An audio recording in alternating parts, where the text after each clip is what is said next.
Hi friends, ഇന്ന് ഞാൻ ഉണ്ടാക്കുന്നത് എല്ലാവർക്കും ഇഷ്ടമുള്ള പുളിമിഠായിയാണ്. കുട്ടിക്കാലത്തൊക്കെ എല്ലാവരും ഒരുപാട് കഴിച്ചിട്ടുണ്ടാവും ഈ പുളിമിഠായി. എങ്ങനെയാണ് ഈസിയായി നമുക്ക് ഈ പുളിമിഠായി വീട്ടിലുണ്ടാക്കാമെന്ന് നോക്കാം. അതിനുവേണ്ടി ആവശ്യമായ സാധനങ്ങൾ എന്തൊക്കെയാണെന്ന് നോക്കാം. ആദ്യം തന്നെ ഞാനിവിടെ 100 ഗ്രാം പുളി എടുത്തിട്ടുണ്ട്. കുരുവൊന്നും ഇല്ലാത്ത പുളിയാണിത്.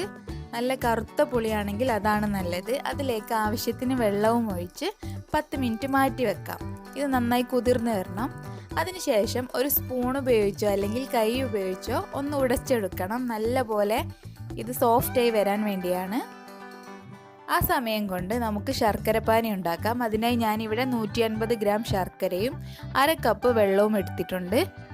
200 ഗ്രാം വരെ ശർക്കര എടുക്കാവുന്നതാണ്. പുളിയുടെ പുളിരസം അനുസരിച്ച് ശർക്കരയുടെ അളവും മാറ്റാം.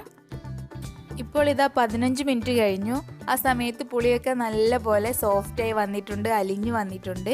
ഇനി ഇതിൽ കുരു ഉണ്ടെങ്കിൽ കുരുവൊക്കെ കൈകൊണ്ടെടുത്ത് മാറ്റാം. എന്നിട്ട് മിക്സിയുടെ ജാറിലിട്ട് നല്ല പേസ്റ്റാക്കി അരച്ചെടുക്കണം.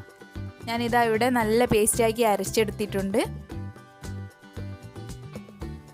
ഇനി ഒരു പാനിലേക്ക് 1 ടീസ്പൂൺ വെളിച്ചെണ്ണ ഒഴിച്ചു കൊടുക്കാം. വെളിച്ചെണ്ണ ഇല്ല എങ്കിൽ വേറെ ഒന്നും ചേർക്കണ്ട. ഇനി ഇതിലേക്ക് ശർക്കരപ്പാനി ചേർക്കാം. ഇത് നല്ലപോലെ മിക്സാക്കി നല്ലപോലെ ചൂടായി വരണം. ആ സമയത്ത് പുളി ചേർത്ത് കൊടുക്കാം. നമ്മൾ മിക്സിയിൽ അടിച്ചു വെച്ചിരിക്കുന്ന പുളി ഇതിലേക്ക് ചേർത്ത് മിക്സാക്കി എടുക്കാം. നമ്മൾ പുളിയിൽ വെള്ളം ചേർത്തത് കാരണം ഇത് തെറിക്കാനുള്ള ചാൻസ് ഉണ്ട്. അതുകൊണ്ട് മീഡിയം ഫ്ലെയിമിൽ വേണം ഇങ്ങനെ ചെയ്തെടുക്കാൻ.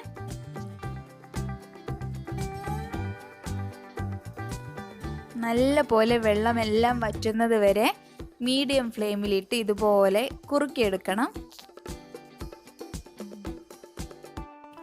ഇപ്പോൾ ഏകദേശമൊക്കെ റെഡിയായി വന്നിട്ടുണ്ട്. ഈ സമയത്ത് ഇതിലേക്ക് 1/2 ടീസ്പൂൺ വീതം മുളക് പൊടിയും ഉപ്പും 1 പിഞ്ച് ചെറിയ ജീരകം പൊടിച്ചതും ചേർത്ത് നല്ലപോലെ മിക്സാക്കി എടുക്കാം. എന്നിട്ട് കുറച്ചുകൂടി സൈഡിൽ നിന്ന് വിട്ട് വരുന്ന ആ ഒരു സമയം വരെ ഇതിനെ ഇളക്കി കൊടുക്കണം.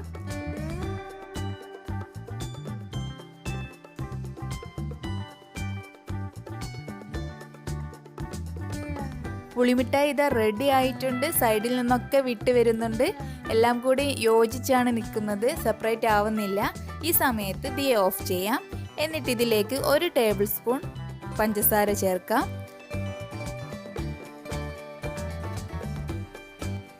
ചൂടാറിയതിന് ശേഷം റാപ്പ് ചെയ്യുന്ന കവർ ചെറുതായി കട്ട് ചെയ്ത് അതിലേക്ക് കുറച്ചായി ഇട്ട് കൊടുക്കാം.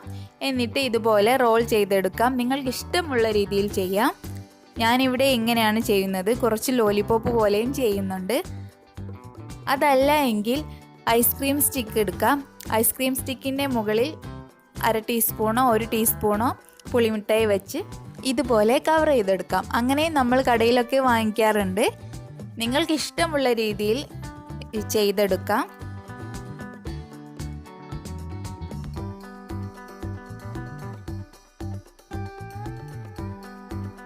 ലോലിപോപ്പ് പോലെ ചെയ്യുകയാണെങ്കിൽ ആദ്യം കയ്യിൽ അല്പം വെളിച്ചെണ്ണ തടവി കൊടുക്കാം. എന്നിട്ട് ഒരു സ്പൂൺ കൊണ്ട് കുറച്ചെടുത്ത് ബോൾസാക്കി എടുക്കാം. എന്നിട്ട് ഒരു സ്റ്റിക്ക് കൂടി ഇതിൻ്റെ മുകളിൽ കുത്തി വെച്ചാൽ മതി. നിങ്ങൾക്ക് ഈ പുളിമിഠായിയുടെ റെസിപ്പി ഇഷ്ടപ്പെട്ടെന്ന് വിശ്വസിക്കുന്നു. അതുപോലെ പണ്ടുകാലത്ത് കഴിച്ചിട്ടുള്ള ജോക്കർ മിഠായിയുടെ റെസിപ്പി ഞാൻ മുന്നേ പോസ്റ്റ് ചെയ്തിട്ടുണ്ട്. അത് നിങ്ങൾ കണ്ടിട്ടില്ല എങ്കിൽ ഡിസ്ക്രിപ്ഷൻ ബോക്സിൽ ഞാൻ ലിങ്ക് കൊടുക്കാം. എല്ലാവരും ട്രൈ ചെയ്ത് നോക്കണം. അതുപോലെ തന്നെ വീഡിയോ ലൈക്ക് ചെയ്യാനും ഷെയർ ചെയ്യാനും കമൻറ്റ് ചെയ്യാനും മറക്കരുത്. പിന്നെ എൻ്റെ ചാനൽ സബ്സ്ക്രൈബ് ചെയ്തില്ലെങ്കിൽ സബ്സ്ക്രൈബ് ചെയ്യാനും മറക്കരുത്. അപ്പോൾ അടുത്തൊരു വീഡിയോയുമായി കാണുന്നവരേക്കും ബൈ. Thank you.